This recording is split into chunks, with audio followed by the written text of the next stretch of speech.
আমরা তো ভাই না, রোবট না। আমাদের কাজে ভুল হবে, দেখেন আমাদের সাথে আগের সরকারের দুইটা পার্থক্য আপনারা দেখবেন।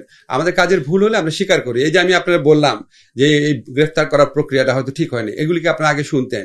আমি তো আপনার প্রথমেই বললাম এই বিশেষ ক্ষমতা আইনের প্রয়োগটা, পদ্ধতিটা এটা হয়তো ঠিক হয় নাই। আর বিশেষ ক্ষমতা আইন বা অন্যান্য নিবর্তনমূলক আইনের ব্যাপারে আমরা বিচার বিভাগীয় যে সংস্কার কমিশন আছে তাদের রিপোর্টের জন্য অপেক্ষা করেছি। আপনারা জানেন রাজনৈতিক ঐক্যমত কমিশনের আলাপ হচ্ছে, কিছুটা রাজনৈতিক কনসেনসাস তৈরি করা প্রয়োজন। ধরেন আমরা বিশেষ ক্ষমতা আইন বাতিল করে দিলাম, এরপর একটা পলিটিক্যাল গভর্নমেন্ট এসে আমাদের সিদ্ধান্ত বাতিল করে দিল, লাভ আছে কোনো? কথা বলে নেই, 2-1 মাসের জন্য লোক দেখানো করে লাভ কি বলেন? এর আগে 111 পিরিয়ডের আমলে এরকম হয়েছিল, রাজনৈতিক সরকার এসে সব বাতিল করে দিচ্ছে। এই জন্য আমরা একটু কনসেনসাসের দিকে যাচ্ছি।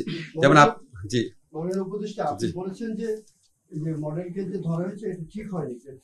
না না, প্রক্রিয়া ঠিক হয়নি বলেছি আপনাকে, আমি আর অন্য কোনো কিছু বলি নাই। প্রক্রিয়া ঠিক হয়নি এটা তো ভাই আমি দায়িত্ব নির্ধারণ করার জন্য এই মিটিংটা করি নাই। আমি আপনাদেরকে বললাম, আমি একটা আইনমন্ত্রী হিসাবে আমি বললাম, শোনেন প্রক্রিয়া, আমি কিভাবে উদ্যোগ নিব এটা?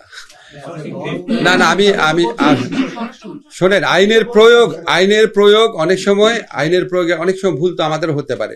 জিনিসটা হচ্ছে কি, শোনেন আমাদের সরকারের অনেক ভুল হবে, সব সরকার আমাদের ভুল হয়, আপনারা খালি দেখবেন আমরা ভুলটা কারেক্ট করি কিনা, ঠিক না? আমরা তো ভাই না, রোবট না। আমাদের কাজে ভুল হবে, দেখেন আমাদের সাথে আগের সরকারের দুইটা পার্থক্য আপনারা দেখবেন। আমাদের কাজের ভুল হলে আমরা স্বীকার করি। এই যে আমি আপনারা বললাম যে এই গ্রেফতার করার প্রক্রিয়াটা হয়তো ঠিক হয়নি, এগুলিকে আপনারা আগে শুনতেন।